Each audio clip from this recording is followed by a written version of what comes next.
you have every right. Oh, I get excited. You have every right. Yes, you have every right. For all that he's done for me. I get excited. I'm talking about the man Jesus. That's right. Good God Almighty. I never get a loss of words talking about the man Jesus. Yeah, Y'all don't hear me? yeah. Please forgive me. But I get happy when I talk about it. Yes, Lord. You have every right. I get happy when I talk about it. I get joy, Mother, in my heart when I talk about it. That's right. Yes, Lord. Hallelujah. First, giving honor to God and to my pastor. I love you, and I've been praying for you all week. And, some conversations I don't have at work because I know my heart's going to get full, and I never know where I'm going to be called and I'm going to need it. But I too, Lady B, been thinking all week about you and your heart. And like Lady B, I've never had that experience in my life. You know, even the pastors from a child, I was already gone from that church, whatever it was, and I can't imagine my life without you. I can't imagine my life. I can't imagine one heartache, one struggle, one pain, one joy, one laughter, one promotion. I can't imagine it. And so I know that the way you feel about your pastors, the way we feel about you. I know that. I've been right here, took pictures with them, and I know how you talk about it. And so I've been praying for you, and my family's praying for you. And it is well with my God. It is well. We should all have the gift of coming here and leaving behind a life so beautiful. We should all have the joy and the love and the peace and the kindness of leaving here having left behind so much love, so much attention, so much kindness, so much leadership. So much bringing somebody to the Lord. How many of us going to do that? Bring somebody in. Out of the wilderness, out of the confusion, out of the pain. And how many of us going to leave here with that list behind us? And so to be a part of such a powerful, incredible life is I know you don't have words for it. I know you don't. I know you don't.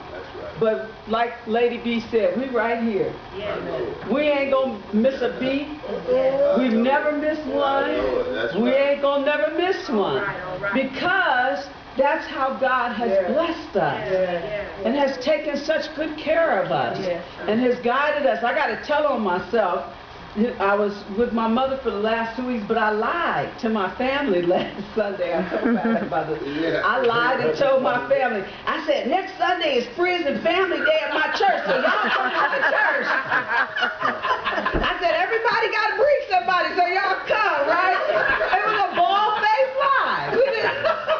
I mean, I did it intentionally. I lied. The reason when I do something that I know is not pleasing to my God, to the Lord, I tell him myself because that's where Satan lost the battle and I gained the victory. So I really practice to not lie, but I do.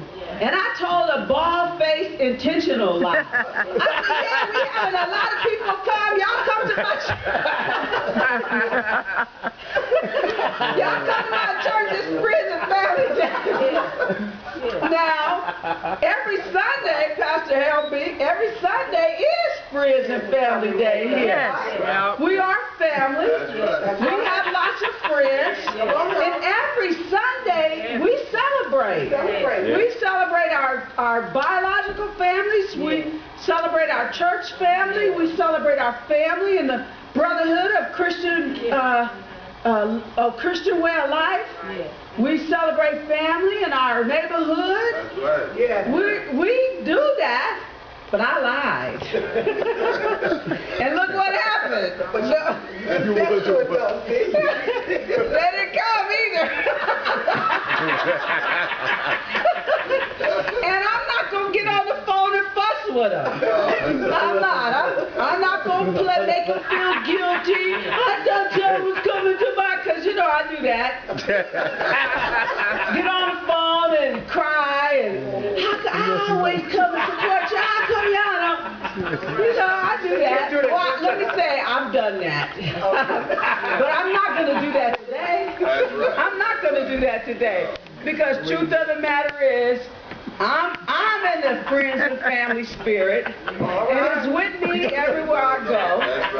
And really, I am with my friends and my family. We half of us was here when I got here. Y'all beat me here.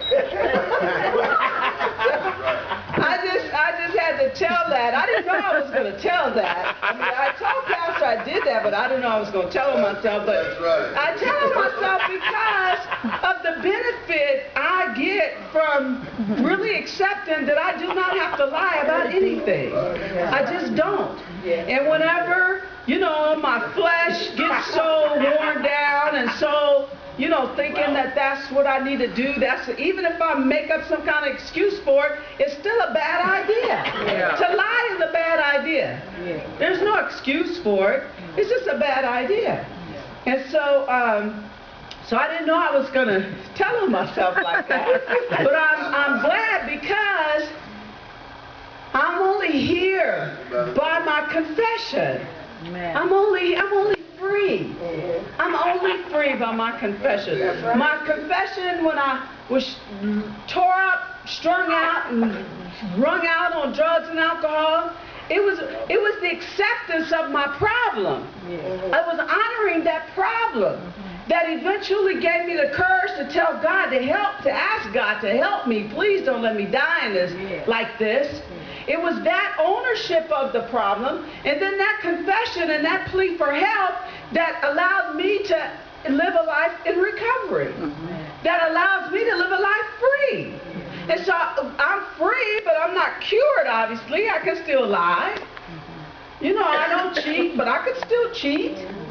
You know, I know how to do all those things. I'm not going to the dope house nowhere for nothing, no reason. Not going to get nobody. If they're in there, I'm praying. That's right. You come on out. If you get out, call me and I'll help you. But I ain't going to go get nobody. But I haven't forgot what it would take for me to get loaded. It's like riding a bicycle. I'm not going to forget. However, like I don't forget what it took to get me loaded, I'm never going to forget the pain and the agony and the humiliation and the embarrassment and the torment that I lived in a living hell all day, every day, all night, every night. I'm never going to forget that. That's my gift. That's my ticket to stay free.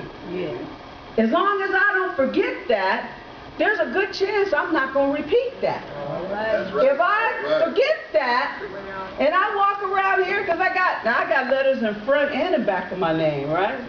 I didn't have no checks bounced this week, so that's a good thing, right? If I walk around here thinking I'm all of that, knowing I got a lot of brokenness inside, who knows? I may forget that where I came from. I may forget that disease is waiting on me. That demon would love to have me back. That's right. You don't think they'd love to? Look at her. Look at her now. Yeah. But see, when it had me, God said, let her go. Let her go. Leave her alone. He said it. He's been doing it all my life. Before I even got there, I just didn't know. But when he said, let her go now, he meant that I'm free. I can put myself in the midst of that turmoil and that damage anytime I want to. But why would I? 25 years later, my mama's still here. Why would I want my mama leaving this earth in the kind of turmoil she's got to be in? My children admire and respect me even though they didn't come today. My brother, my nieces, my nephews admire me. They respect me. They love me. They love me. I'm not going to create that kind of injury. Pastor would be in the hospital. I really believe that Pastor has a kind of love for me. If I would allow something like that to happen to me, he'd end up in the hospital. He would feel like, and he feels like that about all of us. Not just me. And so all these things are the gifts that God makes sure that I have and that I feel and I experience all day, every day. So that I know no matter when people die, no matter when people are born, no matter when they go to jail, no matter when they get sick, it does not matter what happened in this life. I'm not at liberty to alter my mind with no drugs and no alcohol, or no gambling, or no shopping, or no anything else. And that is a blessed place to be. That's why I love Beyond the River. My recovery is a complete experience of being beyond the river. I know it's a song about the resurrection and being on the other side of life, but I was in a living hell. I was in the pit of death. And it had a hold on me so tight that when I was awake, I was praying that the next hit would take my life. And when I was asleep, I was praying and dreaming that I wouldn't wake up. That's how close to death I was. So when I hear that song, I know I did not have to have a physical complete death, but I know what it feels like to be walking dead here. I know what it feels like to have your heart so much turmoil that you can't make a right move no matter what. I know what that feels like. And because in the pit of that kind of death and destruction, living death, I managed to drop to my knees. And I said, God, please don't leave me like this. Please don't leave me like this. Don't let me stay in this state. Don't let me die like this. Don't let me leave here like this, please. I didn't want to leave my mother and my children and my grandchildren. Well, I didn't even have grandchildren there. See, look at that. Trying to lie again. My grandchildren weren't even born yet.